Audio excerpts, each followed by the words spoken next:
بسم الله الرحمن الرحيم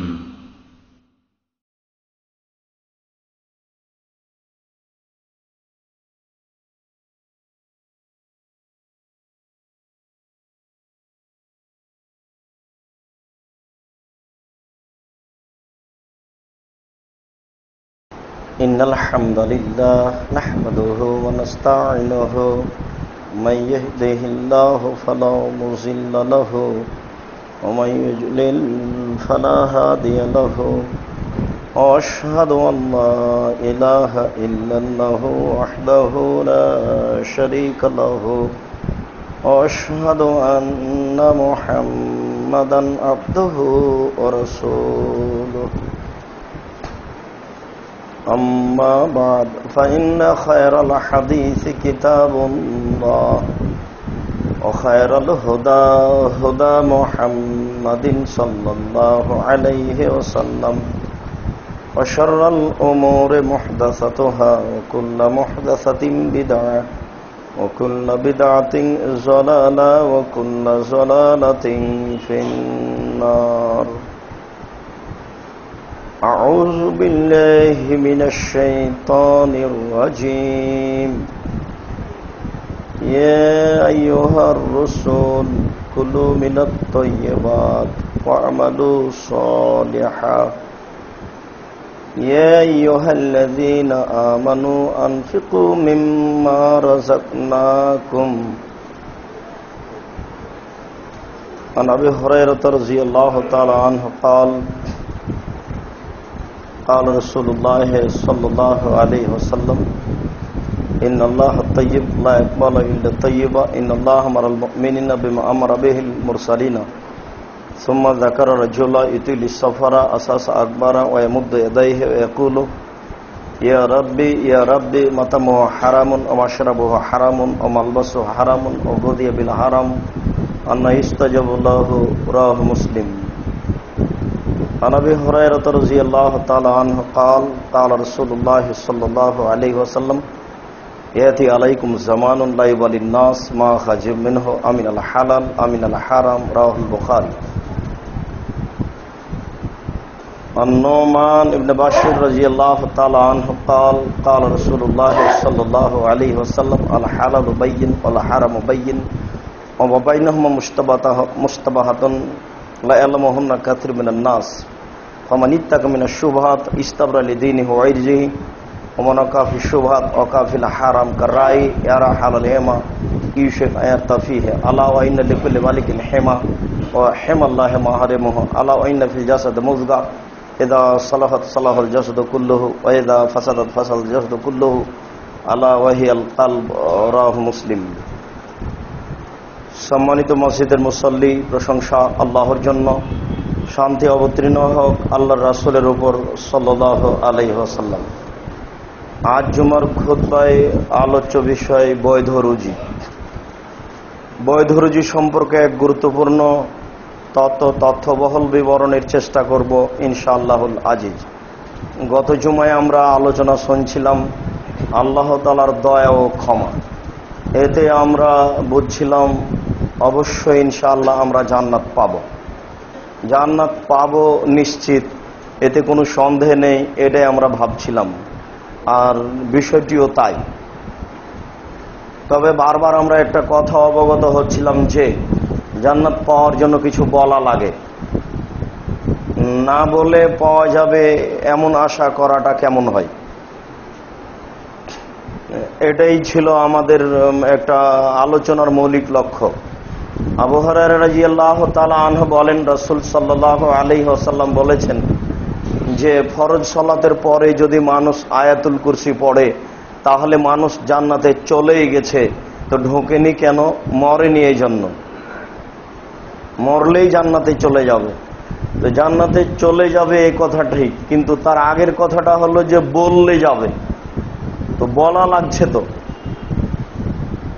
আর প্রত্যেকটা কাজ রাসূল সাল্লাল্লাহু আলাইহি ওয়াসাল্লাম নিয়মিত করতেন কম হলেও, এবং তিনি বলতেন সবচেয়ে ওই কাজই পছন্দ যেটা নিয়মিত হবে কম হলেও।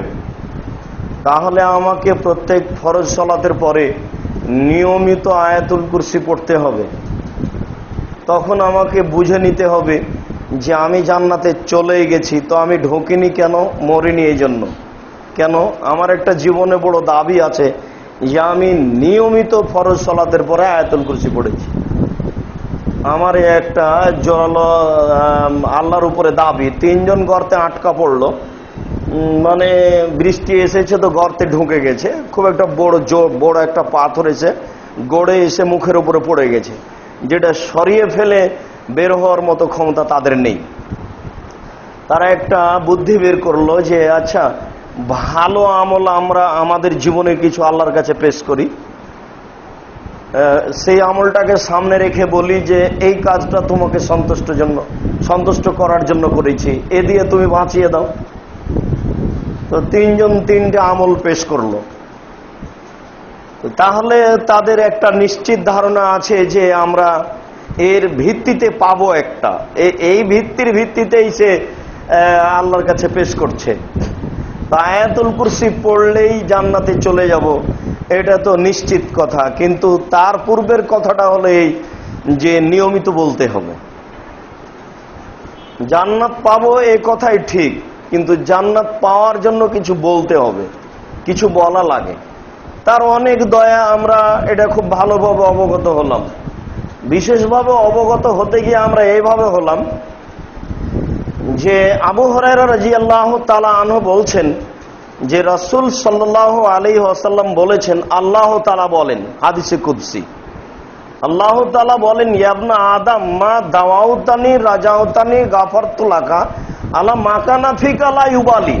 আদম সন্তান, আমি তোমার ডাকা অনুযায়ী আছি, যেভাবে ডাকবা সেভাবে আমি একেবারে তোমার সব পাপ ক্ষমা করে দেবো, কোনো পরোয়া নেই। তো আমি তোমার ডাকা অনুযায়ী আছি, এটা তো প্রথম স্তর। আর দ্বিতীয় স্তরে আমরা এভাবে অবগত হলাম যে আল্লাহ বলছেন, ইয়া ইবনা আদম লাউ বালাগাত যুনুবুকা আনানাস সামাই, তোমার পাপ যদি বেশি হতে হতে হতে একবারে আকাশ পর্যন্ত পৌঁছে যায়, ফাগাফারতু লাকা ফাস্তাগফিরুনি, আমি তোমাকে ক্ষমা করে দেবো ক্ষমা চাইলেই। তাহলে চাওয়ার বিষয়টা তো থেকে গেল। আমি তোমাকে ক্ষমা করে দেবো ক্ষমা চাইলে, আলা উবালি, এতে আমি পরোয়া করি না যে কত বড় পাপীকে ক্ষমা করলাম। পাপ তার যতই বেশি থাক, বেশি হতে হতে হতে এমনটা হয়ে গেলে ক্ষমা করে দেবো। কিন্তু ক্ষমার সাথে থেকে গেল যে আমাকে বললে,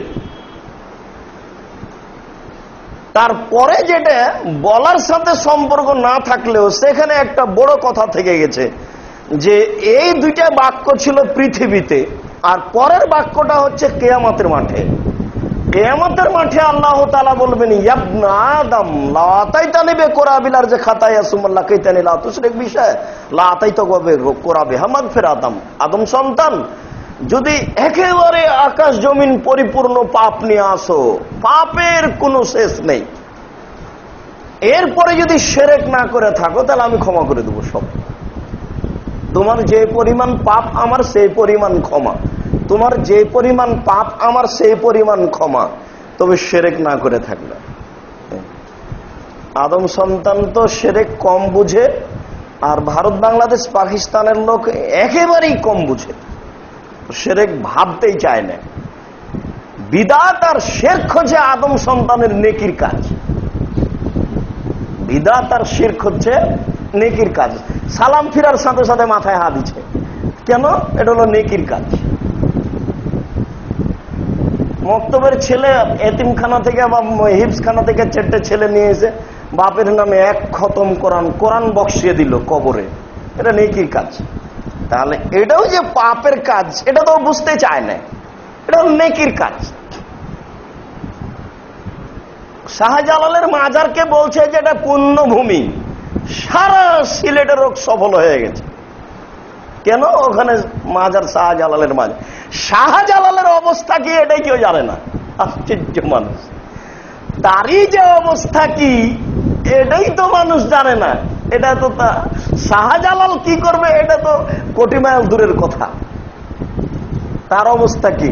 উমারের মতো লোকের জন্য আল্লাহ রাসূল ক্ষমা চান, আবু বকর সিদ্দিক সিদ্দিক মতো লোকের জন্য ক্ষমা চান, ফাতেমার মতো মহিলার জন্য আল্লাহ রসুল ক্ষমা চান এবং ক্ষমা চাইতে বলেন।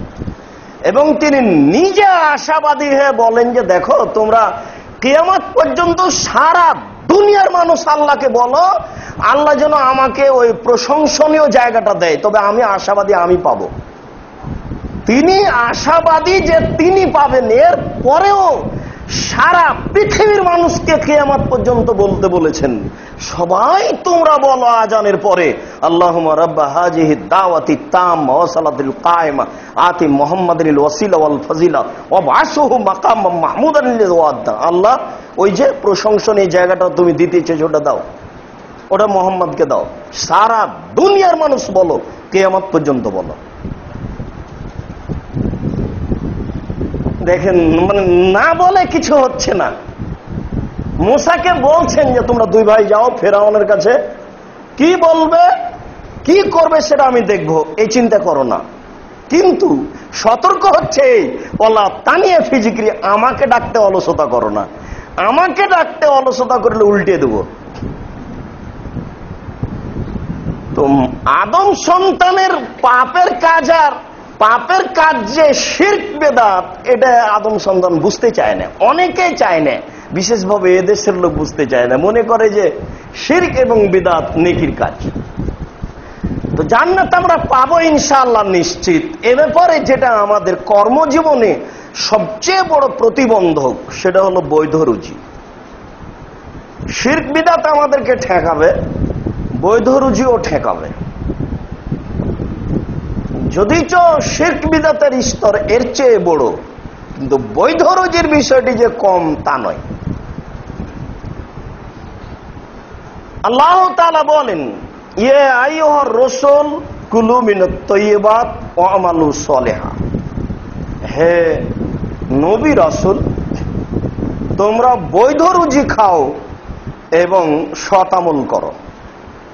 আল্লাহ তাআলা নবী রাসূলকে বৈধ রুজি খাওয়ার জন্য জোরালোভাবে আদেশ করেন এবং সৎ আমল করার জন্য বলেন। তাদেরকেও সতর্ক করা হয়েছে সৎ আমলের জন্য, সবটাই সৎ আমল নয়। আমি সুন্দর করে অজু করে মসজিদে ঢুকে 2 রাকাত সালাত আদায় করলাম, এটাও আমল। ওরা গোলাপ শাহের মাজারে টাকা দিল, এটাও আমল। ওরা 27শে রজব রোজা রাখলো, এটাও আমল। ওরা হু হু হু হু করে জিকির করলো, আল্লাহ আল্লাহ করে জিকির করলো, ওটাও আমল। আমল তো এগুলো সবই। খাজা মঈনুদ্দিন চিশতির কবরে যেতে হলে এইভাবে মাথা নত করে যেতে হবে, মাথা নত করতেই হবে, তো এটাও আমল। মাথা নত করে ঢুকতে হবে, এটাই আমল। ওই পীর সাহেবের কবর থেকে পিছন দিকে উঠতে হবে, মানে সামনের দিকে গেলে তো ওটা পিছন ঘুরে গেল, তাহলে অপমান করা হলো। মানুষ বোকা তো কত বড় বোকা, কবরের বেইজ্জতি হচ্ছে। রাসূলের কবর থেকে উল্টা মুখে গেলে পিছন দিয়ে গেলে ওটা তো বেইজ্জতি হয় না, এই পীর সাহেবের কবরের উল্টা মুখে গেলে বেইজ্জতি হয়। তো এটাও আমল। তো আমল তো সবগুলোই, শতামল কোনটা? শতামল শুধু ওটাই যেটা একজন মানুষের অনুকূলে হবে, যার নাম মুহাম্মদ সাল্লাল্লাহু আলাইহি সাল্লাম। এছাড়া আর পৃথিবীতে কোনো আমল শতামল বলে গণ্য হবে না। আল্লাহ তাআলা বলছেন নবী রাসূলগণ আপনারা বৈধ রুজি খান আর শতামল করুন। আল্লাহ তাআলা সমস্ত মানুষকে বলছেন যে তোমরা বৈধ রুজি খাও আর আমি যেটা খেতে দিয়েছি সেখান থেকে আল্লাহর পথে কিছু ব্যয় করো। সমস্ত মানুষকে আল্লাহ তাআলা বৈধ খাওয়ার জন্য জোরালো আদেশ করেছেন। খাওয়ার বিষয়টি যেটা, এতে মানুষ খুব দুর্বল। 2 জায়গাতে মানুষ দুর্বল, অর্থে আর নারীতে। এই 2 জায়গাতে মানুষের ঈমান কাজ করে না। আর এই 2টা জায়গাকে মানুষ ঈমান দিয়ে মাপতে পারে না। ঈমান ওখানেও বুঝতে পারে না যে আমার ঈমান এখানে কাজ করছে কি করে না। সে তার জীবনে অর্থে প্রাধান্য পায়। আবু হুরায়রা রাদিয়াল্লাহু তাআলা আনহু বলেন, রাসূল সাল্লাল্লাহু আলাইহি ওয়াসাল্লাম বলেছেন, ইয়াতি আলাইকুম জামানুন লা ইউবালিন নাস মা খাজা মিনহু আমিনাল হালাল আমিনাল হারাম।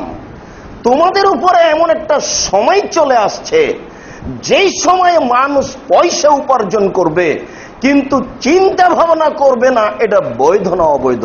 সেটা হলো এখন মানুষের উপার্জনের প্রয়োজন আছে, বৈধ অবৈধ মানুষ ভাবতে পারে না। কেন জানি মানুষের ভাবার সুযোগ নেই। ছেলে মেয়ে পিতা মা একবারে অন্ধভাবে লেগে আছে টাকা ইনকাম করতে হবে। আর আল্লাহ রাসূল এই কথাই বলছেন যে সেই সময়টা তোমাদের উপরে চলে আসছে। রাসূল সাল্লাল্লাহু আলাইহি ওয়াসাল্লাম এই কথাটা এইভাবে বুঝাচ্ছেন যে পয়সা উপার্জনের গতি এত এলোমেলো হয়ে যাবে যে বসে তাতালাইকুম দুনিয়া কামা বসে তাত মান কানা কাবলাকুম। তোমাদের সামনে পয়সা উপার্জনের জন্য পৃথিবীকে এইভাবে তুলে ধরা হবে, তুমি দেখতে পাওয়া যে কোটি কোটি পথ টাকা উপার্জনের, কত পথ, কত প্রযুক্তি। বসে তাতালাইকুম দুনিয়া, তোমাদের সামনে এইভাবে পৃথিবী তুলে ধরা হবে। কামা বসে তাত মান কানা কাবলাকুম, এরকম ভাবেই পূর্বের লোকের সামনেও পেশ করা হয়েছিল। তুহলিকুম কামা আহলাকাতহুম, এই উপার্জন পন্থা তোমাকে ধ্বংস করবে যেমন ভাবে পূর্বের মানুষকে ধ্বংস করেছিল। তাহলে উপার্জন পন্থা মানুষকে ধ্বংস করবে এ কথা আল্লাহ রাসূল খোলাখুলি ভাবে বলেছেন। বুখারী মুসলিমের হাদিস। বুখারী মুসলিমের হাদিস মানে কিয়ামত পর্যন্ত এই কথার মধ্যে কোনো সন্দেহ ঢুকবে না। আজ থেকে নিয়ে 50,000 বছর পরে রাসূলের সব কথা যদি ধরা পড়ে মানুষের হাতে, আর মানুষের হাতে ধরা পড়া কথা যদি এই রাসূলের কথার সঙ্গে মিল না খায়, তাহলে মানুষ যেটা ধরেছে সেটা গ্রহণ করবে না, এটাই গ্রহণ করবে। এটাই ঠিক, এর কোনো বিকল্প নেই যে মানুষের উপার্জন পন্থা মানুষকে ধ্বংস করবে। ইবাদত দিয়ে উপার্জন, এই ভুল উপার্জন পন্থাকে ঠেকানো যাবে না, ওটা খুব কঠিন। আর প্রযুক্তি বের হবে অসংখ্য। মানুষ ব্যবসা করছে, নিজেই জানে না কিসের ব্যবসা করছে, তার বস্তু কোথায়, কি করে, ধুলায় অন্ধকার, কত যে ব্যবস্থাপনা রয়েছে। আর ওই শত যুবক তো বাংলাদেশের আনাচে কানাচে বিভিন্ন জায়গা থেকে হুমকি দিয়ে বলে যে আপনি ডেস্টিনির বিরুদ্ধে বলেন, কথা বললে পা কাটে নেব, এই নিব, সেই নিব, জেলখানায় পাঠাবো, তার নানান কথা, তার শেষ নেই। ডেস্টিনি যে প্রতারক তুমি জানো না, তোমার মুখে অত কথা কেন? তুমি মনে রেখো জেলে যতটুকু সেলো ততটুকু। তুমি মনে রেখো জেলের বাইরেও যা ভিতরেও তা। তুমি সতর্ক থাকিও, কথা বলার পূর্বে তুমি ভাবিও পৃথিবী অনেক বড়। তোমাকে বহুবার সতর্ক করা হয়েছে এবং উপদেশ দেওয়া হয়েছে যে তোমার বেশি টাকা আছে বড় ব্যবসা করো, কম টাকা আছে তুমি কলা ব্যবসা করো, কলার ব্যবসা করে খাও। তার চেয়ে কম টাকা আছে তুমি চকলেট বিক্রি করে খাও। এটা হলো তোমার সবচেয়ে কম পয়সার ব্যবসায়, এত তোমার জীবন চলবে। তোমার যদি চকলেট বিক্রি করে খাওয়ার মতো পথ না থাকে, তাহলে তুমি দিন মজুরি করে খাও। তোমার দিন মজুরি করে যদি খাওয়ার কোনো পথ না থাকে, তুমি ভিক্ষা করে খাও। তোমার ভিক্ষা করে খাওয়া ভালো, তোমার ডেস্টিনিতে নাম দেওয়া ভালো নয়। এরকম যত উপার্জন পথ আছে সমস্ত উপার্জন পথে নাম দেওয়া ভালো নয়, ভিক্ষা করে খাওয়া ভালো। তোমার যদি কোনো পথ না থাকে পৃথিবীতে, তুমি যদি মনে করো আমার সব পথ বন্ধ, দিন মজুরি করে খেতে পারবো না, এটাও যদি তোমার হয়ে যায়, তুমি ভিক্ষা করে খাও। কে বললে তুমি দিন মজুরি খেতে পারবে না? তুমি সকালে চলে যাওয়া কমলাপুর ট্রেন স্টেশন, মানুষের ব্যাগ ধরে তুমি গাড়িতে তুলে দিও, সারাদিনে তোমার 500 টাকা ইনকাম হবে, 300 টাকা ইনকাম হবে, যাতায়াতে তোমার 50 টাকা খরচ হবে, বাকিটা তোমার থেকে যাবে। দিন মজুরি করে খেতে পাওয়া যাবে না মানে? অবশ্যই যাবে। পৃথিবী অত খাটো নয় তুমি যত খাটো মনে করেছ, পৃথিবী অত সংকীর্ণ নয় তুমি যত সংকীর্ণ মনে করেছ। পৃথিবীর বয়স যত বেশি হবে টাকা তত বেশি হবে, পৃথিবীর বয়স যত বেশি হবে টাকা তত বেশি হবে, এবং মানুষ তত বেশি ভুল পথে যাবে। মানুষ যত অর্থশীল হবে মানুষ তত সীমা লঙ্ঘন করবে, মানুষ যত বেশি টাকা পয়সা আলা হবে তত সীমা লঙ্ঘন করবে, এবং সমাজে অন্যায় অবিচার অরাজকতা লুটতরাজ রাহাজানি তত বেশি হয়ে যাবে। হতে হবে। রাসূল সাল্লাল্লাহু আলাইহি সাল্লাম একাধিকবার বলেছেন, একটা গাভীর দুধ খাবে একটা গ্রাম, একটা ডালিম খাবে একটা বংশ। 15 থেকে 20 বছর আগে একটা গাভীর দুধ হতো হাফ কেজি থেকে 3 কেজি, এখন একটা গাভীর দুধ হয় 3 কেজি থেকে 40 কেজি। 15 থেকে 20 বছর আগে বাজারে একটা ডালিম পাওয়া যেত 1 ছটাক থেকে 2 ছটাক, এখন একটা ডালিম পাওয়া যায় বাজারে 2 ছটাক থেকে 1 কেজি। 15 বছর ব্যবধানে যদি এত কিছু হতে পারে, 15 থেকে 20 বছর পূর্বে এদেশের জমিতে ধান হতো গড়ান 4 মণ বিঘা, এখন এদেশের জমিতে গড়ান ধান হয় প্রায় 40 থেকে 50 থেকে 80 মণ বিঘা। 15 থেকে 20 বছরের মধ্যে যদি এত ব্যবধান হয়ে যায়, তাহলে 50 বছর পরে উপার্জনের পথ কত বেশি হবে তা মানুষ এখন ভাবতে পারবে না। পুকুর বলতে চাষ হবে শুধু কই মাছ আর মাগুর মাছ। পুকুরে এত বড় বড় মাছ রাত দিন চাষ করবে এটা মানুষ জানতো না। মোবাইল 1 মিনিট চললে কয়েক কোটি টাকা ইনকাম হয়েছে এদেশে মোবাইল ফাংশনে এত টাকা ইনকাম হবে এটা মানুষ 20 বছর পূর্বে জানতো না। এরকম হাজারো কোটি পথ বের হবে যা মানুষ জানে না।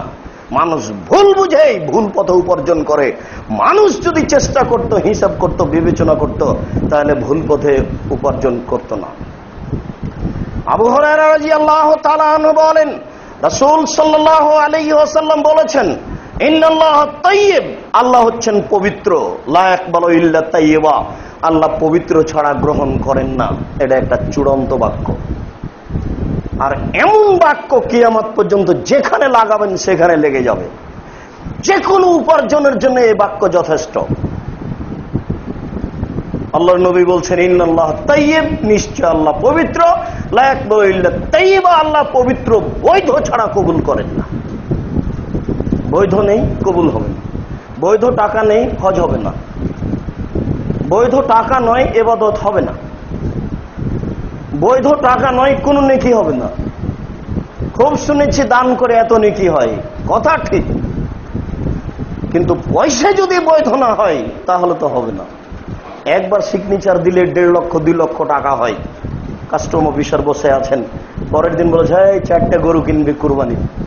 এখান থেকে বলে যে কিষান 4-5টা গরু কিনছে ভালো কথা, জাতি খাচ্ছে, কিন্তু সেটা তো বুঝতে হবে ঘটনা কি। এক বাক্য কিয়ামত পর্যন্ত বলবৎ, ইন্নাল্লাহা তাইয়্যিব, আল্লাহ হচ্ছেন পবিত্র, লা ইয়াকবালু ইল্লা তাইয়্যিবা, আল্লাহ বৈধ ছাড়া গ্রহণ করেন না। এই কথার বাস্তবতা দেখাতে গিয়ে আল্লাহ রাসূল নিজে একটা ঘটনা উল্লেখ করছেন, সুম্মা যাকারা রাজুলা, তারপর আল্লাহ রাসূল একটা লোকের আলোচনা করলেন, ইতিলি সাফারা, যে লোকটা বিদেশে আছে, আসাসা আকবারা, বিদেশে থাকার কারণে ঠিক মতো গোসল করেনি, ঠিক মতো চিরুনি করেনি, মাথায় চুলগুলো এলোমেলো হয়ে আছে, বিপদে পড়েছে। ওয়া মুদ্দে আদাইহে, বিপদে পড়ে আল্লাহর দরবারে হাত উঠিয়ে প্রার্থনা করছে, প্রতিপালক আমি বড় বিপদে, তুমি আমাকে উদ্ধার করো। সফরে বিপদে পড়ে হাত তুলে দোয়া করতে হয়, কবরস্থানে গিয়ে হাত তুলে দোয়া করতে হয়, কবরের শাস্তিকে হিসাব করে হাত তুলে দোয়া করতে হয়, বৃষ্টির জন্য হাত তুলে দোয়া করতে হয়, যুদ্ধক্ষেত্রে হাত তুলে দোয়া করতে হয়, চন্দ্রগ্রহণে সূর্যগ্রহণে হাত তুলে দোয়া করতে হয়, ছেলে মেয়ের কল্যাণের জন্য হাত তুলে দোয়া করতে হয়, হজ করতে গিয়ে কাবা ঘর দেখে হাত তুলে দোয়া করতে হয়, সাফা পাহাড়ে উঠে কাবা ঘরের দিকে মুখ করে হাত তুলে দোয়া করতে হয়, মারওয়া পাহাড়ে উঠে হাত তুলে দোয়া করতে হয়, আরাফার মাঠে গিয়ে হাত তুলে দোয়া করতে হয়, মুজদালিফার মাঠে হাত তুলে দোয়া করতে হয়, ওয়াদিয়ে মুহাসসারে হাত তুলে দোয়া করতে হয়, পরের 2 দিন পাথর নিক্ষেপ করার পরে হাত তুলে দোয়া করতে হয়। হাত তুলে দোয়া করা উচিত। রাসূল সাল্লাল্লাহু আলাইহি ওয়াসাল্লাম বলছেন, কেউ যদি হাত তুলে দোয়া করে তাহলে আল্লাহ তার খালি হাতকে ফিরিয়ে দিতে লজ্জা পায়। আল্লাহ বড় লজ্জাশীল, তার অনেক বেশি লজ্জা। কেউ হাত তুলে দোয়া করবে আর তার হাতখানকে আল্লাহ ফিরিয়ে দিবেন, এটা আল্লাহ চান না। অবশ্যই রাসূল সাল্লাল্লাহু আলাইহি সাল্লামের পদ্ধতিতে হাত তুলে দোয়া করতে হবে, নইলে উল্টা পাপ হয়ে যাবে। ফরজ সালাতের পরে আল্লাহর হাত সবাই মিলে হাত তুলে দোয়া করলে জানাজার পরে, সভা সমিতির পরে, ঈদের মাঠে এসব জায়গাতে সবাই মিলে হাত তুলে দোয়া করলে আল্লাহ রাসূলকে অপমান করা হবে, আল্লাহ রাসূলকে উপেক্ষা করে জান্নাত লাভ করা যায় না। আশ্চর্য বাঙালি, ঢাকাতে বসবাস করে, টাকা বেশি আছে, সেই জন্য ঈদের মাঠের উপরে সামিয়ানা দিয়ে ওকে বাসর ঘর সাজিয়েছে। আশ্চর্য মানুষ গো, ঈদের মাঠকে বাসর ঘর সাজিয়েছে সুন্দর করে ফুল টুল দিয়ে। আয়েশা রাদিয়াল্লাহু তাআলা আনহার ব্যাপারে আসমা বলছেন, কাইয়ামতুল রাসূলুল্লাহ সাল্লাল্লাহু আলাইহি ওয়াসাল্লাম, আমি রাসূলের জন্য আয়েশাকে সুন্দরী করে সাজালাম। এরা ঈদের মাঠকে কার জন্য সাজাচ্ছে? মুসল্লির জন্য। রাসূল সাল্লাল্লাহু আলাইহি ওয়াসাল্লাম মসজিদে নববীতে সালাত আদায় না করে অন্য মসজিদের চেয়ে মসজিদে নববীতে সালাত আদায় করলে 1000 গুণ বেশি নেকি হয়। সারা পৃথিবীতে মাত্র 3টে মসজিদে গিয়ে সালাত আদায় করতে যাওয়া যায় নিজের মসজিদ ছেড়ে, সেটা হলো মসজিদ আকসা, মসজিদ নববী, আর একটা হচ্ছে কাবা ঘর বাইতুল্লাহ। এই 3টে মসজিদে যাওয়া যায়। আল্লাহর নবী এই 3টে মসজিদের একটা মসজিদ মসজিদে নববী, এই জায়গা ছেড়ে দিয়ে খোলা মাঠে ফাঁকা জায়গাতে ঈদের সালাত আদায় করতে গেলেন। আর এরা ঈদের মাঠকে সাজাবে আলোকসজ্জা দিয়ে। কেমন মানুষ বোঝা যায় না। হিতাহিত জ্ঞানী কি লোক পেল নাকি? আল্লাহ রাসূল মসজিদে নববী, যেখানে সালাত আদায় করতে বাংলাদেশ থেকে যাওয়া উচিত, সৌদি, কুয়েত, কাতার, পৃথিবীর যেখান সেখান থেকে যাওয়া উচিত মসজিদে সালাত আদায় করতে, এই 3টা মসজিদে যাওয়া যায়, সেই জায়গা ছেড়ে তিনি চলে গেলেন একটা খোলা মাঠে ঈদের সালাত আদায় করতে। আমি বুঝাতে পারি না আপনাদেরকে। ঈদের সালাত আদায় করতে হবে খোলা মাঠে গিয়ে, ফাঁকা জায়গায়। এই জন্য তো তিনি মসজিদে নববী ছেড়ে চলে গেলেন। তো এরা আবার ঈদের মাঠকে সাজাচ্ছে কেন? বৃষ্টি হবে তখন যেখানে সুবিধা সেখানে সালাত হয়ে যাওয়া। আল্লাহ নবী বলেছেন, মসজিদে হোক, স্কুল ঘরে হোক, মাঠে হোক, ময়দানে হোক, যেখানে সহজ হবে সেখানে হয়ে যাবে যখন বৃষ্টি হচ্ছে। নইলে খোলা মাঠে, ফাঁকা মাঠে হবে। কথার মধ্যে কথা এসেছিল তাই কথাটা বলে দিলাম। মানুষ আসলে শরীয়তের দাম দিতে চায় না। গতানুগতিক নীতির নিকটে সবাই মাথা নত করে। রাসূল সাল্লাল্লাহু আলাইহি ওয়াসাল্লাম বললেন, এ লোকটা বিদেশে আছে, বিদেশে থেকে বিপদে পড়ে হাত তুলে দোয়া করছে। মাতামুহু হারামুন, তার খাদ্য আছে হারাম। মাশরাবুহু হারামুন, তার পানি আছে হারাম। মালবাসুহু হারামান, তার পোশাক আছে হারাম। গজিয়া বিল হারামে, তার জীবিকা নির্বাহ হারাম। আন্না ইস্তাজাবু লাহু, তার দোয়া কি করে কবুল হতে পারে? হবে না। খাদ্য হারাম থাকলে, পানি হারাম থাকলে, পোশাক হারাম থাকলে তার দোয়া কবুল হবে না। একবারে কথা কাঁটা দিয়ে মাপা আছে। 19-20-এর কোনো সুযোগ নেই। এই কয়েকটা স্তরের যে কোনো একটা স্তরের ত্রুটি থাকলে ইবাদত কবুল হবে না। আল্লাহ রাসূল বলছেন, মানিশতারা ফাওয়ান বিআসারাতে দারাহিম ওয়া ফিহি দিরহামুন হারাম লাম ইকবাল লাহু সালাতান 40 লাইলা। কেউ যদি একটা কাপড় কিনে 10 টাকা দিয়ে, তাতে যদি 1টা টাকা হারাম থাকে, যতদিন পর্যন্ত এই কাপড় তার গায়ে থাকবে ততদিন পর্যন্ত তার ইবাদত কবুল হবে না। 200 টাকা দিয়ে একটা লুঙ্গি কিনেছেন, 199 টাকা বৈধ আছে, আর 1 টাকা ওই ধান বিক্রি করা আছে যে ধানের ওসর বের করা হয়নি। 199 টাকা বৈধ আছে, 1 টাকা ওই টাকা আছে যে ব্যবসা হারাম, যেই চাকরি হারাম, ওই টাকায় 1টা লেগে আছে। এই 1টা টাকার কাপড় যতদিন গায়ে থাকবে ততদিন ইবাদত কবুল হবে না, আল্লাহ রাসূল বলেছেন। কারোর নীতির উপরে ইসলাম চলে না, শুধুমাত্র একজন মানুষের নীতির উপরে চলে, যার নাম মুহাম্মদ সাল্লাল্লাহু আলাইহি সাল্লাম। নুমান ইবনে বাশির রাদিয়াল্লাহু তাআলা আনহু বলেন, রাসূল সাল্লাল্লাহু আলাইহি ওয়াসাল্লাম বলেছেন, ইন্নাল্লাহা তাইয়্যিব, নিশ্চয় আল্লাহ পবিত্র। ইন্নাল্লাহা আল হালালু বাইয়িন ওয়াল হারামু বাইয়িন, হালাল স্পষ্ট, হারাম স্পষ্ট।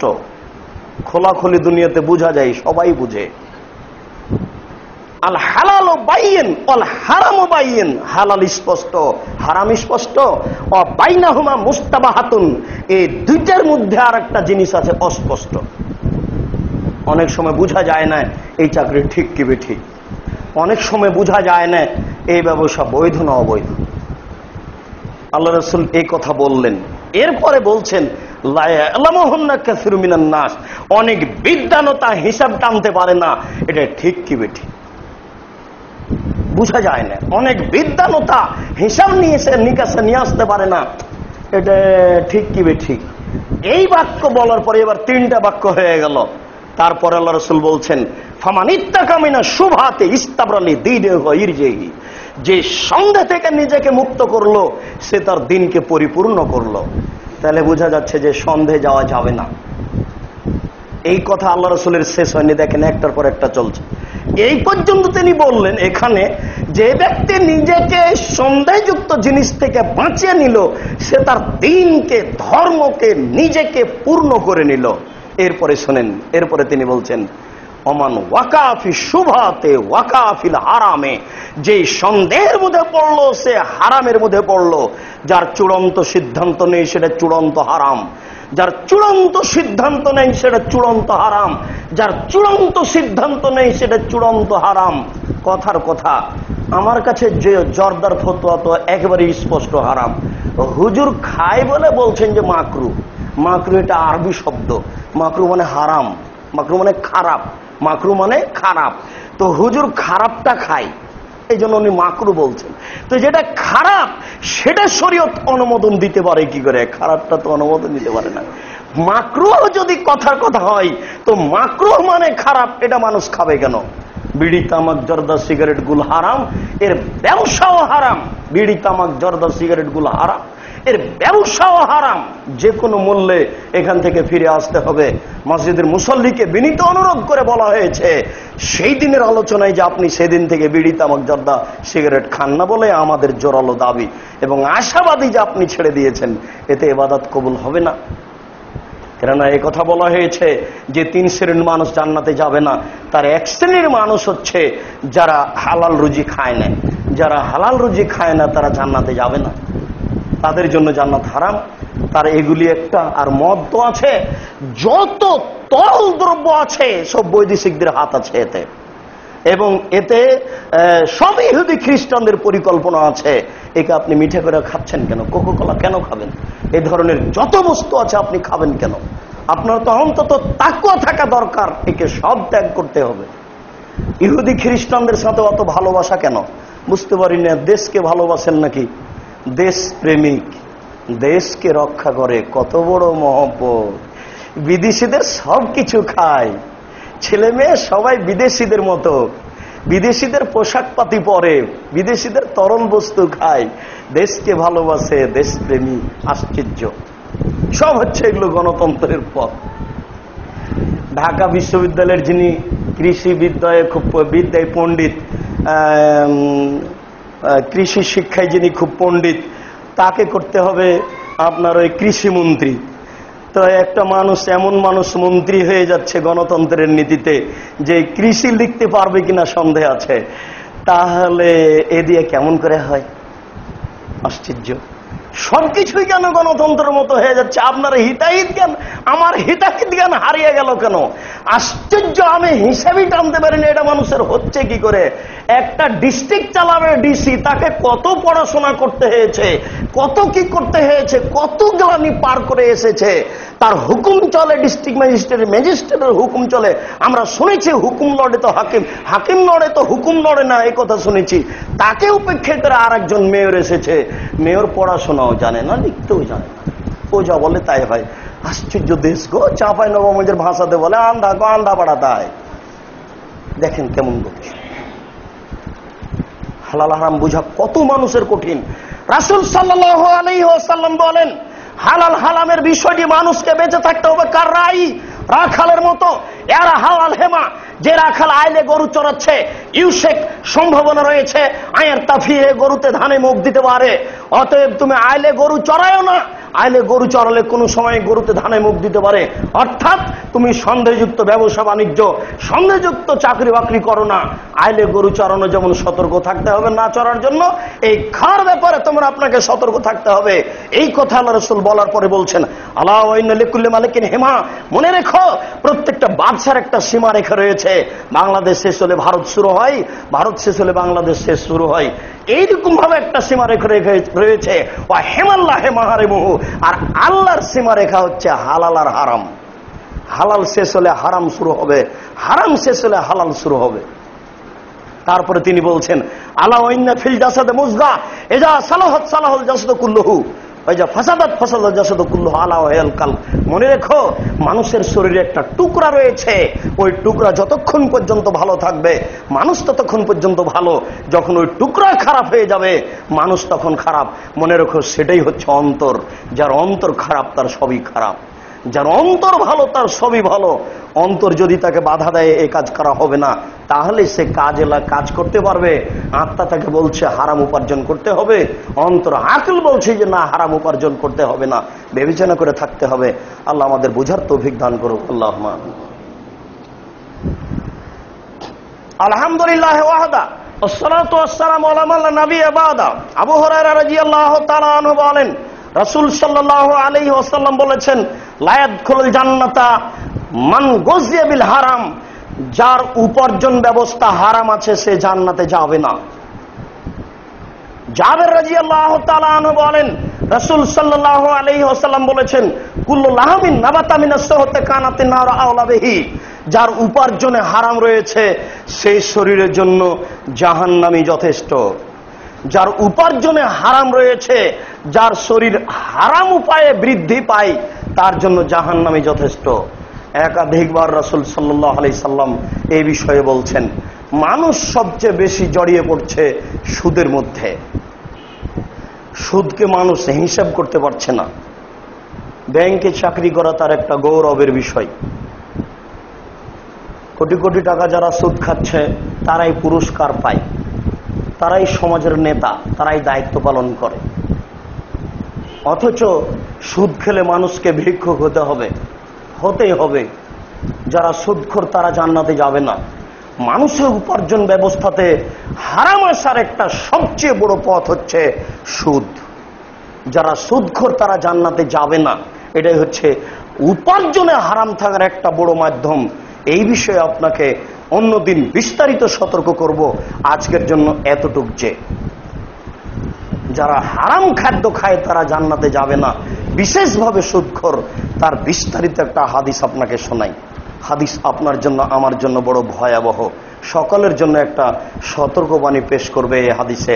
আশা করি আমরা আমল করার চেষ্টা করব। আল্লাহ আমাদের তৌফিক দান করুক। আল্লাহ। সামরা ইবনে জুনদুব রাদিয়াল্লাহু তাআলা আনহু বলেন,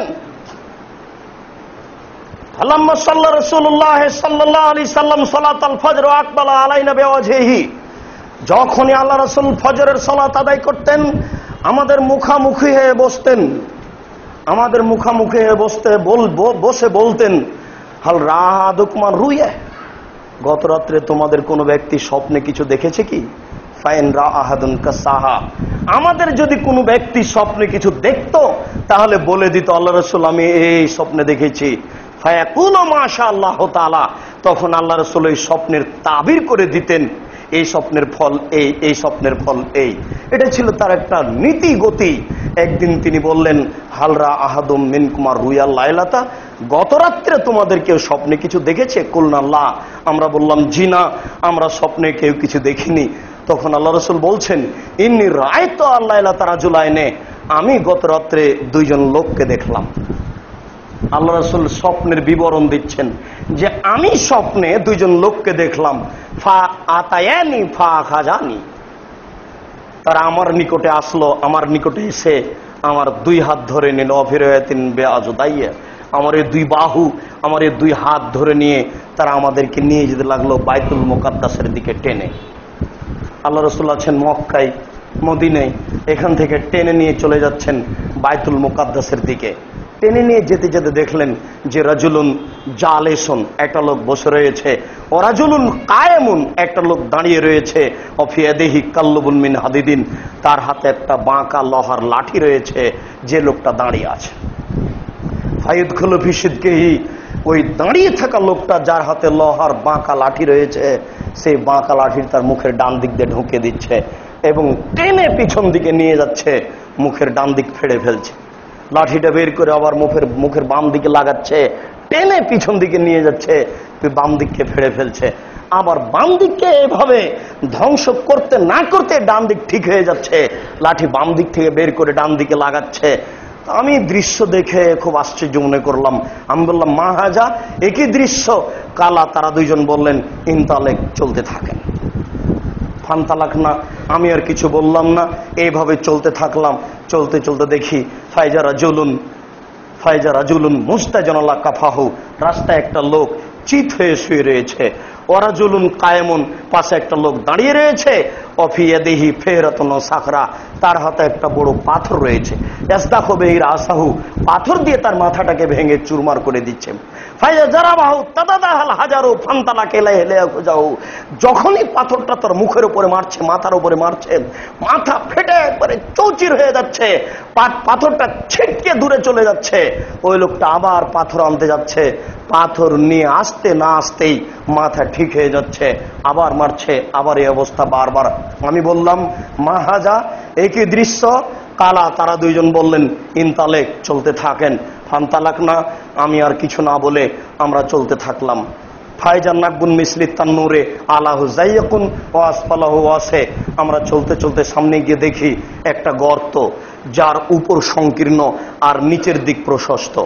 ফিহা রিজালুন ওয়া নিসান, ওরা তাতে রয়েছে নারী পুরুষ নগ্ন, কারো পরনে কাপড় নেই। ফাইজা খামেদাত রাজাউ ফিহা ওয়াইজা ইরতাফাত আখরাজাত কাদা ইয়াখরুজু মিনহা, যখন আগুনটা খুব জোরে জ্বলে উঠছে তখন ওর ভিতরে যা কিছু আছে সব বের হয়ে আসছে, আর যখন আগুনটা একটু কম হচ্ছে সব নিচের দিকে চলে যাচ্ছে। দেখি নারী পুরুষ উলঙ্গ অবস্থায় আগুনের ভিতরে জ্বলছে। আমি বললাম, মা হাজা, একই দৃশ্য। কালা তারা দুইজন বললেন, ইনতালেক, চলতে থাকেন। ফান্তালাক না, কিছু না বলে চলতে থাকলাম। চলতে চলতে ফাতাইনা আলা রাউজাতিন খাজরা, চলে আসলাম একটা সবুজ বাগানের কাছে। বিশাল বাগান, একবারে গাছপালাতে পরিপূর্ণ। তাতে দেখি ফিহা শাজারাতুন আযীমা, বিরাট একটা গাছ। সেই গাছের পাশে একজন বৃদ্ধ মানুষ বসে আছে। অমামাহু আলাদুন নাসে, যে বৃদ্ধ মানুষ গাছের পাশে বসে আছেন তার সামনে দেখলাম অনেকগুলি বাচ্চা ছেলে। ওরা জুলুন কারিবুন মিনহু, আর তার পাশে একটা লোক, তার হাতে এখন রয়েছে এরকম বাঁকা লোহার লাঠি। ইউকুদুন নারা, দেখি ও জাহান্নামের আগুনকে এইভাবে উত্তেজিত করছে। এই দৃশ্য দেখতে দেখতেই সাজারা, তারা দুইজন আমাকে গাছের উপর দিকে নিয়ে চলে গেলেন। ওয়াদ খানলি দাঁড়ান, একটা ঘরে ঢোকালেন। মা রাই তো আহাসানা কাত্ত, আমার জীবনে এত সুন্দর টকটকে ঝকঝকে ঘর আমি কোনোদিন দেখিনি। ফিহা সাবুন ও শাইখুন ও শিবিয়ান ও নেশা, দেখি সেই ঘরে যুবক রয়েছে, নারী রয়েছে, বৃদ্ধ মানুষ রয়েছে, সর্ব ধরনের মানুষ রয়েছে। পাক রাজানি মিনহা, তারা দুইজন আমাকে সেই ঘর থেকে বের করে নিলেন। সাজারা, গাছের আরো উপর দিকে নিয়ে চলে গেলেন। ওয়াদ খানানি দাঁড়ান, আর একটা ঘরে ঢুকতে দিলেন। হে আহসান আফজাল মিনহা, এই পরের ঘরটি আগের ঘরের চেয়ে অনেক উত্তম, অনেক সুন্দর, অনেক বেশি কিছু আছে নিয়ামতরাজি, যা বিবরণ দেওয়া যাবে না। ফিহা রিজালুন শাব, তাতে দেখি যুবক এবং বয়স্ক মানুষ। শাইখুন শাবুন, তাতে রয়েছে যুবক এবং বয়স্ক মানুষ। আমি এই দৃশ্য দেখে তাদের দুইজনকে বললাম, আখবিরিনি আমার রায়তুল লাইলাতা, ভাই এ পর্যন্ত যা কিছু দেখলাম একটু আমাকে বলে দেন, এগুলো কি দেখলাম। কালা তোরে, তারা দুইজন বললেন, নাম, হ্যাঁ আপনাকে সব বলে দেবো, আপনি শুনুন। আমার রাজুল ইশক্কু সিদকহু, ওই যে আপনি প্রথমে দেখলেন লোহার বাঁকা লাঠি দিয়ে যার মুখকে ফেড়ে ফেলা হচ্ছে, ফারাজুলুন কাযযাব, ও হচ্ছে মিথ্যুক, মিথ্যা কথা বলতো। একদিন আমরা খুব ভালোভাবে অবগত হয়েছি মিথ্যার পরিণতি। তাতে আমরা এই কথা অবগত হয়েছি যে মজাক করে হলেও যদি কেউ মিথ্যা কথা ছেড়ে দিতে পারে তাহলে আল্লাহ রাসূল তার জন্য জিম্মেদার, তাকে একটা জান্নাতের মাঝামাঝিতে ঘর নিয়ে দিবেন। মিথ্যা কথা সমাজের কাছে কোনো পাপের কাজ নয় মনে হচ্ছে। দেখতে পাচ্ছেন না, মানুষ কথায় কথায় মিথ্যে বলছে, মনে হচ্ছে যে মিথ্যেই তার একটা অভ্যাস, তার একটা নীতি, তার একটা গতি। এমনও মানুষ দেখা যাচ্ছে সমাজে যে কোনটা যে সত্য তার কোনো হিসাবই নেই। অথচ দেখেন মিথ্যার পরিণতি কত খারাপ, তার মুখকে দুই দিক থেকে ফেড়ে ফেলা হচ্ছে। আল্লাহ রাসূল বলছেন এইভাবে কিয়ামত পর্যন্ত তাকে শাস্তি দেওয়া হবে। অমরাজুলুন ইস্তাখরাসহু, ওই যে দেখলেন যার মাথাকে ফেড়ে ফেলা হচ্ছে, যার মাথাকে পাথর দিয়ে ভেঙে চৌচির করে দেওয়া হচ্ছে, ফারাজুলুন আলেম, উনি হচ্ছেন আলেম মানুষ, হুজুর মানুষ। হুজুর বড় বিপদে। হুজুর যে কত রূপক কথা বলছেন তার কোনো হিসাব নেই। ধর্মের ব্যাপারে হুজুর একটুকু দ্বিধা করেন না। বলছি যে 8 রাকাতের হাদিসই নাই, 20 রাকাতের হাদিস আছে, তারা এই কথা বলছে, চ্যানেলে বলছে। সুযোগ পেলেই তোমাকে এই কথা বলতে হবে। তুমি সাবধান থাকো, তুমি সতর্ক থাকো, বিচার একদিন তোমার কঠিন ভাবে হবে। ধর্ম কারো মানুষের হাতের ময়লা নয়। ধর্ম রাজশাহী চাঁপাই নবাবগঞ্জের হাই লাড্ডু নয়, ইচ্ছা মতো ভোগ করবে, এটা অসম্ভব হতে পারে না। ধর্মের ব্যাপারে তুমি সতর্ক সাবধান থাকো। ধর্মের গায়ে তুমি আগুন লাগিয়ে দিয়েছো, পেট্রোল তেল দিয়ে ধাঁধা করে জ্বলছে। মানুষ ভুল বুঝে বাপের নামে, মরা বাপের নামে কাফারা দিচ্ছে, বাপের নামে মানুষকে ডেকে নিয়ে যে কোরআন তেলাওয়াত করছে, এইভাবে চেহালাম কুলখানি করে আসছে। তুমি একটা প্রতারক ধর্মের নামে। তুমি সতর্ক থাকো, তুমি সাবধান থাকো। তুমি মানুষকে বলে দাও মরা মানুষের জন্য 2টা পথ আছে, মুখের দোয়া এবং আর্থিক দান। এইভাবে মানুষকে ভুল পথে নিয়ে যাও কেন? ইবাদতের নামে শত জায়গাতে তুমি মানুষকে ভুল পথে নিয়ে যাও কেন? তুমি মুসলিম, প্রায় 2 লক্ষ জুমা মসজিদ আছে বাংলার মাটিতে। এই ঢাকা শহর হচ্ছে মসজিদের শহর। এই মিম্বারে উঠে তুমি বলিষ্ঠ কণ্ঠে 10টা হাদিসের অনুবাদ করবে, 2টা আয়াতের অনুবাদ করবে, জাতি বুঝতে পারবে সালাত কি জিনিস, জাতি বুঝতে পারবে নামাজ কি জিনিস। তুমি মিম্বারে উঠে ওইসব কিসসা কাহিনী বলো কেন? বেলালের কিসসা, উমারের কিসসা, রাসূলের কিসসা, মা আমিনার কিসসা, এগুলো তুমি কোথায় পেলে? 7 দিন তুমি সময় পাওনি? তুমি 10টা হাদিস মুখস্থ করতে পারোনি? পুরো 40 মিনিট তুমি হাদিস অনুবাদ করে শোনাবা, তাহলে জাতি বুঝতে পারবে রাসূল সাল্লাল্লাহু আলাইহি সাল্লাম কি করেছে, রাসূল সাল্লাল্লাহু আলাইহি সাল্লাম কিভাবে ফিতরা দিলেন, কিভাবে ঈদের সালাত আদায় করলেন। একবারে হুবহু হাদিস অনুবাদ করে মেপে বুঝিয়ে দিবা। বুখারী মুসলিমের হাদিস, হুজুরের মাথাকে মেরে ফেটে দেওয়া হচ্ছে। আর অনেক হাদিস এ ব্যাপারে আছে। আল্লাহ রাসূল বলছেন হুজুরকে দেখতে লাগে মানুষ, হুজুরের অন্তর হচ্ছে শয়তানের অন্তর। একবারে মুসলিম শরীফের হাদিসের এবারত, হুজুরকে দেখতে লাগে মানুষ, হুজুরের অন্তর হলো শয়তানের অন্তর। হুজুর ঠিকই জানে যে এগুলো সব অন্যায়।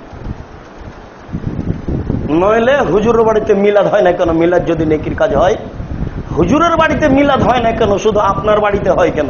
আরে আপনি ধনী মানুষ, আপনার বাড়িতে 10 জন মিলাদ করবে, হুজুরের বাড়িতে তো 1 জন করবে।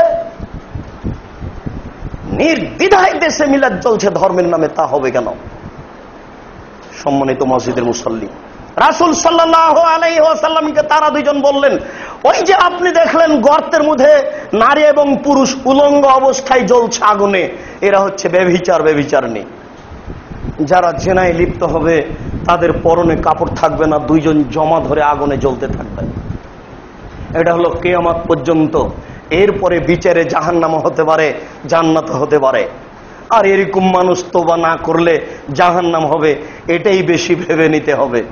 রাসূল সাল্লাল্লাহু আলাইহি সাল্লামকে তারা 2 জন বললেন যে যাদেরকে আপনি দেখলেন উলঙ্গ অবস্থায় জ্বলছে আগুনে, তাদের পরনে কাপড় নেই, তারা হচ্ছে ব্যভিচারিণী। জেনা ব্যভিচার মানুষের কাছে এখন বড় পাপ নয়। আল্লাহ রাসূল বলছেন যে এমন একদিন চলে আসবে, এটা হারাজুন তাহারজাল হেমারে, গাধা যেমন গাধীর সাথে মিলে লজ্জা করে না, ষাঁড় যেমন গাভীর সাথে মিলে লজ্জা বুঝে না, মানুষ তেমন খোলা মাঠে জেনা করবে, লজ্জা বুঝবে না। সেটা হলো এই দিন। পরিস্থিতি আরো খারাপ হবে। আপনি ঈমানকে বাঁচানোর জন্য জোরালো চেষ্টা করুন। তারপরে আপনি দেখলেন ওই যে একটা লোক, অনুবাদ ছেড়ে এসেছি কিনা, ওই যে একটা লোক দেখলেন আপনি নদীতে পড়ে আছে, নদীতে শুধু রক্ত আর রক্ত, নদীতে কোনো পানি নেই, রক্ত দিয়ে পরিপূর্ণ ওই নদী। নদীর মাঝামাঝিতে একটা লোক রয়েছে, লোকটা যতবার নদী থেকে উঠে আসার চেষ্টা করছে, পাশে একটা লোক পাথর নিয়ে দাঁড়িয়ে আছে, ততবার তার মুখের উপরে মেরে তাকে রক্তের নদীর মাঝামাঝি করে দিচ্ছে। সে লোকটা হচ্ছে আকেলুর রেবা, সুদখোর।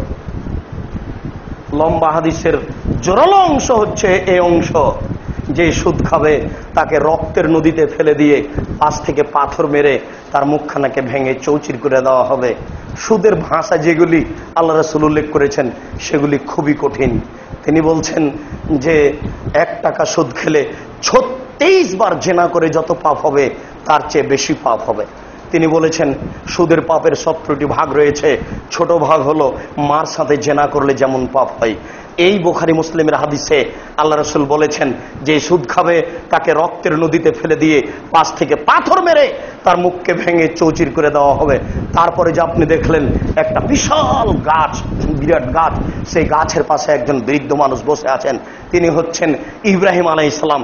তার সামনে দেখলেন কতগুলি বাচ্চা ছেলে, সেগুলো হচ্ছে মানুষের সন্তান, হিন্দু হোক মুসলমান হোক, যারা বাল্য অবস্থায় মারা গেছে তাদেরকে আপনি জান্নাতে এখানে দেখছেন, তারা জান্নাতে যাবে। এরপরে আপনি পাশে দেখলেন একজন লোক দাঁড়িয়ে আছে, তার হাতে একটা লোহার লাঠি রয়েছে, ইউকুদুন নারা, সে জাহান্নামের আগুনকে উত্তেজিত করছে। মালিক ও খাজিনের নারে, ও হচ্ছে জাহান্নামের মালিক, জাহান্নামের দায়িত্বশীল, তাকে বলা হয়েছে জাহান্নাম দেখাশোনার জন্য। ও সর্বদা জাহান্নামের আগুনকে এইভাবে লাঠি দিয়ে উত্তেজিত করছে মানুষকে জ্বালানোর জন্য। তারপরে আপনি যে প্রথম ঘরে ঢুকলেন, সে ঘরটা হচ্ছে আমন্না, সাধারণ মানুষের ঘর। যারা সাধারণ মানুষ ইবাদত করেছে তারা এই জান্নাতে যাবে। দারুসশোহদায়ে, এই যে এখনই আপনি এই ঘর থেকে বের হলেন, এই ঘর হচ্ছে শহীদদের ঘর। যারা দুনিয়াতে শহীদ হয়েছে তারাই যাবে এই জান্নাতে। আপনি যাকে শহীদ বলছেন এটা নয়, শহীদ হচ্ছে লেলায়ে কালেমাতিল্লাহ, একমাত্র আল্লাহর দ্বীনকে উঁচু করার জন্য যারা শহীদ হয়েছে তারাই শহীদ। একমাত্র যারা আল্লাহর দ্বীনকে উঁচু করার জন্য শহীদ হয়েছে তারাই শহীদ। আপনার হিসাবে তো হিন্দুও শহীদ,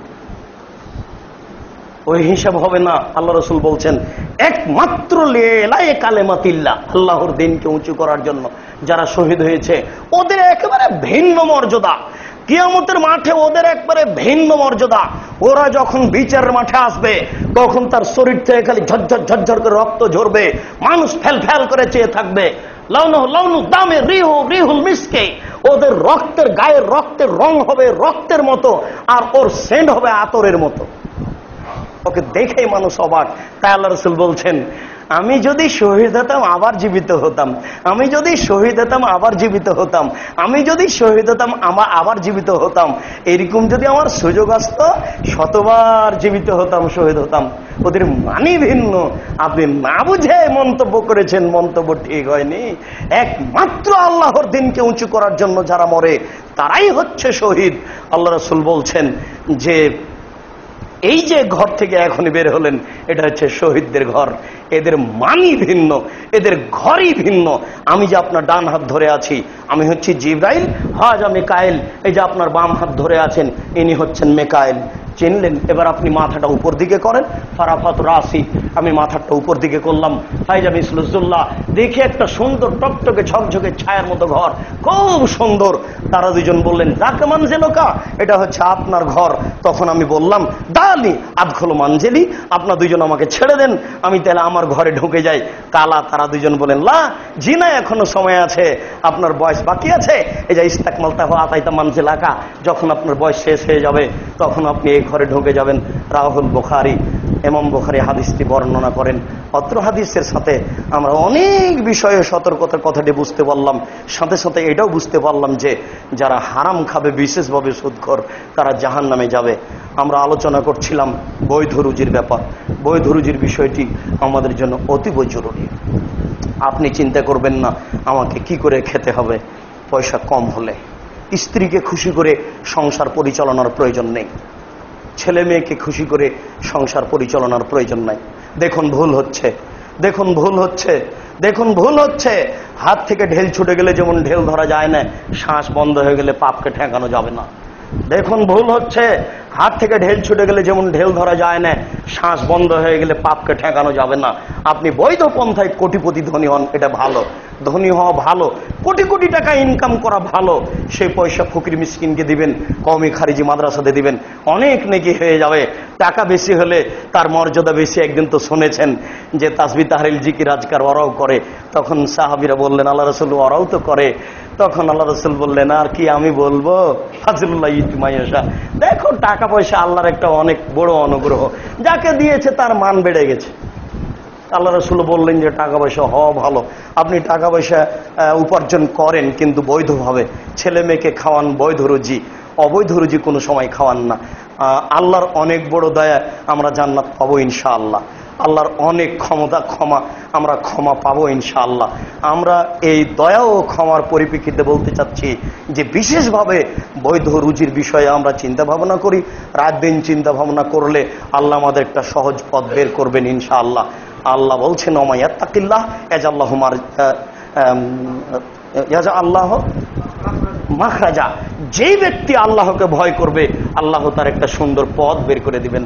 আল্লাহ তুমি বড় দয়াবান, তুমি বড় রহমান, তুমি বড় ক্ষমাবান। আমরা মানুষ, আমাদের ভুল ত্রুটি থাকতেই পারে, ভুলের কারণেই, বুঝতে না পারার কারণে এই পথ অবলম্বন করেছি। তুমি বিশেষ দয়া করো, আমাদেরকে সুন্দর একটা পথ বের করে দাও। আমাদের যারা মারা গেছে তুমি তাদের কবরের শাস্তি মাফ করো। আমরা যারা অসুস্থ তাদের তুমি আরোগ্য দান করো। আমরা যারা বেঁচে আছি তুমি তাদেরকে বৈধ রুজি উপার্জন করার তৌফিক দান করো। এ দাবি, এ দোয়া তোমার দরবারে রেখে আজকের জুমার খুতবা এখানেই শেষ।